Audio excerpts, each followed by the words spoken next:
Hi, Greg. My name's Landon Suter, and I would like to ask you, how do you feel about the current squad, and are there any plans for the summer transfer window to add any new players? Thank you for your time. Thank you for the question, Landon. I appreciate you coming and asking. How do I feel about the current squad? I trust the guys, and I like them. I feel like we have some good moments and some good stretches, and then we're a little snake bit, and we sometimes create our own issues, and sometimes we have some tough moments. But I like our group. We got to keep working and find the solutions inside of our group to help us turn the results around. Thank you for your question, though, bud. Now we'll go with a question from Jeremy. Hi, my name is Jeremy Contreras, and I am 10 years old. Coach Vanney, after a bad losing streak, how do you keep the team motivated? Motivated, my bad. Gotcha. Jeremy, thank you for the question. Thank you for coming. It's a good question, actually. We keep the team motivated by, again, just trying to keep our objectives clear, find the right solutions inside of our group to be able to step on the field with confidence in the next game, and preparing them, seeing the opposition and trying to understand exactly what the solutions are going into the next game to try to win each one of these games. It's all in preparation and trying to set these guys up to be as successful as possible and keeping them looking forward. Yeah, thanks for your question, bud. Appreciate you. What do you guys don't have anything else to ask now? These guys. Thank you. Go ahead, Scott. All right. Greg, just how tired are you of all of this? Which part? Yeah, just going through this week after week with you guys do enough to be in position to take charge of the game, and it doesn't happen. Yeah, I felt through stretches of the first half. We had some opportunities to be really dangerous, to open the scoring, I felt like, and we let some slip away that looked like they were going to be really promising. And then, one instance towards the end of the half when we feel like we're pretty in control, they're not really going anywhere, the game's in front of us most of the time, and we get opened up, and they end up in our box, and we don't deal with the situation, and now we're going into halftime. While I didn't feel like we were necessarily super sharp or super on it in the first half, I felt like we were controlled, and we were fine, right? And we were getting what I thought was the better looks through the half, even though I felt like we still were a little tight, we were a little tight, and I wouldn't feel like we were smooth for us and free, and exactly, I felt like we were a little bit tight. So, objective in the second half was to come out and try to kind of get us out of our heads a little bit, see if we could get the ball moving, get the game moving forward a little bit quicker.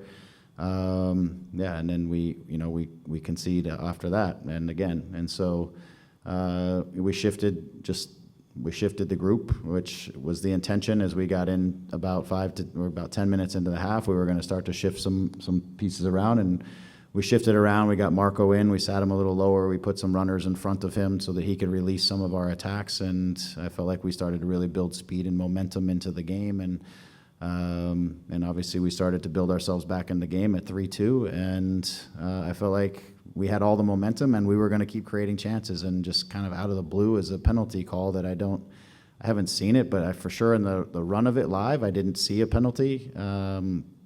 It felt like a pretty even challenge, of which they were going on around the field many a times. I'll have to see it again to have a stronger opinion, but to me, from where I was, it just didn't seem, at best, it was 50-50 and soft, and you call it, it's hard to overturn. You don't call it, nobody says anything ever, and those should not dictate games, and it does, because at 4-2, it's a much bigger hill to climb given our time.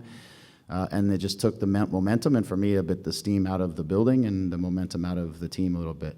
After that, we kept fighting, and we still had chances. We hit the crossbar, we do some other things, but and the guys kept pushing. So it was also for me to look at some things. I've got to find the solution inside of our group with what we have. We've got to win the midfield.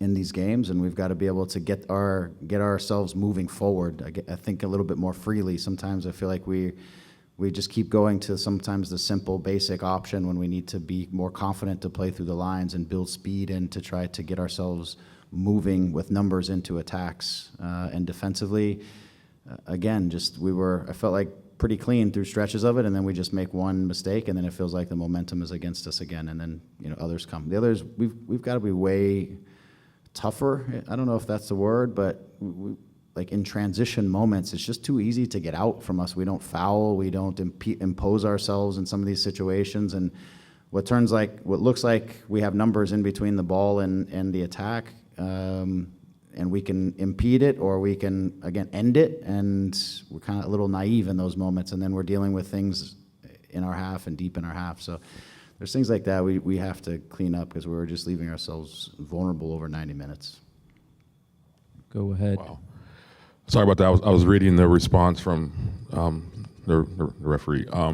There's no response. They're never wrong, so it doesn't Yeah. matter. It's impossible. Like, how do you get better if you can never look in a mirror and say, you know what, maybe I need to get better today? And look, we need to get better, and I need to get better with the group, and I can stand in front of you and tell it. Why can't they come in front of the media and say, you know what, we need to get better. That wasn't good enough. Because today it wasn't good enough. It's not good enough for this level. And they need to accept it and own it and say it, and then we'll all have more respect for the situation when they can also sit up in front of us like this and say, we need to get better. Hey, we the LA Galaxy, need to get better. So do they. So do those people that are in charge of helping the game to flow smoothly and giving the two teams the best equal chance to win the game. They need to be better too. So anyways. Yeah. You talked about winning the midfield.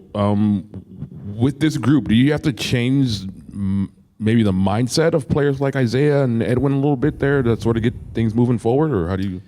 Yeah, it's tough to, it's tough to say change the mindset, but yes. I mean, we've got to be harder to play against in the midfield. We have to be more brave to play forward sometimes in the midfield. We've got to create more density in there and just be harder. I feel like teams foul us through the midfield a lot to slow us down, and then we just let teams kind of run through us through the midfield. We need to be sturdier. The spine of our team needs to be sturdier and needs to be, again, more present. And I think it comes from confidence. I think it comes from, again, mindset in some ways. And I feel like we're being a little shy in there, and we need to be a little more brave and impose ourselves in there. I mean, the game is a lot of times won and lost in the middle of the field, especially, the way we go about doing things, but it's also in transitions and all these moments. A lot of things are won and lost through the middle of the field, and we've got to be able to really control and impose ourselves in that space better. Greg, you brought Marco Royce in, a goal and assist, and I think, as you said, he sort of started to turn things around. You guys got runners back in with Joseph running towards the goal, something you've been talking about. Is he going? Can he be a longer term answer in terms of more minutes in order to turn that around? I think he can. I mean, it's something that I have to calculate, and it's on me is to figure out the right solution with Marco in there defensively and attacking wise, and allowing him to run and dictate our game. So today we shifted it to put an extra defender kind of behind him and to allow that. So these are things that I'm looking within our group now to figure out, A, how do we win the midfield, and B, how do we continue to create chances and get our best guys in the best positions to go score goals and win things. And so some of that is looking at some of those things. But, Marco's quality has to be a solution for us, but we also have to do some of the work for him and with him and around him so that we can be steady in both sides of the ball, because it's a big ask for him to do both of those things for 60 to 90 minutes, and he just came off of being sort of injured. So my goal was to set up the game for him to come in and do what he did. I just was hoping it wasn't from 3. And so, but yeah, that has to be one of the solutions for sure. Hey, Greg. I know it's been a frustrating season, and obviously, this game definitely was frustrating on many ends, both as you, as the coaching staff, the players, and we even heard it today from the fan base towards the end of the game. I mean, what's your message to the fans who, are frustrated and confused of the current situation going on? Yeah, I understand their frustration. I mean, it's all of us. We're all frustrated because you come off such a high in 2024. The last thing you want to be is digging yourself out of a hole in 2025 right off the bat. And so I get it. I mean, I ask just support and patience. We've got to find solutions inside of our group. We lost some really important players, especially in these key areas that I'm talking about, and experience and things like that. And so support and patience, we're going to find the solutions, and we're going to keep building within the roster as much as we can, is where we can create financial space to be able to do that, and the right types of players. We will. We know what our formula looks like, and we just got to keep building towards it. And with the current group, it's on me to keep working towards solutions. Now we're healthier, Maya back, guys like that, then we have to find a solution and start building momentum. The season's not done at all. I think just we can just get on the right side of a little bit of momentum and a little bit of, then you can get yourself right back in this thing pretty quickly. So I think there's still a ton to play for.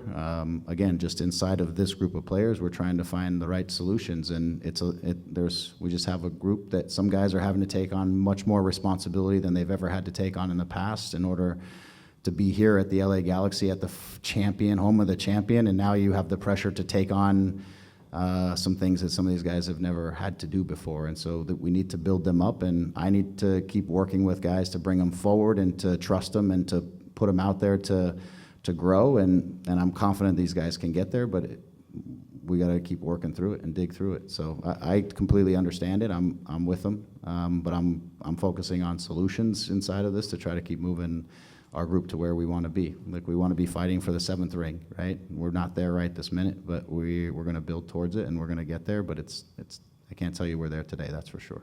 So, Final question. Hey, Greg, thank you so much for your time. You have 3 away matches coming up and then 3 matches against California rivals here.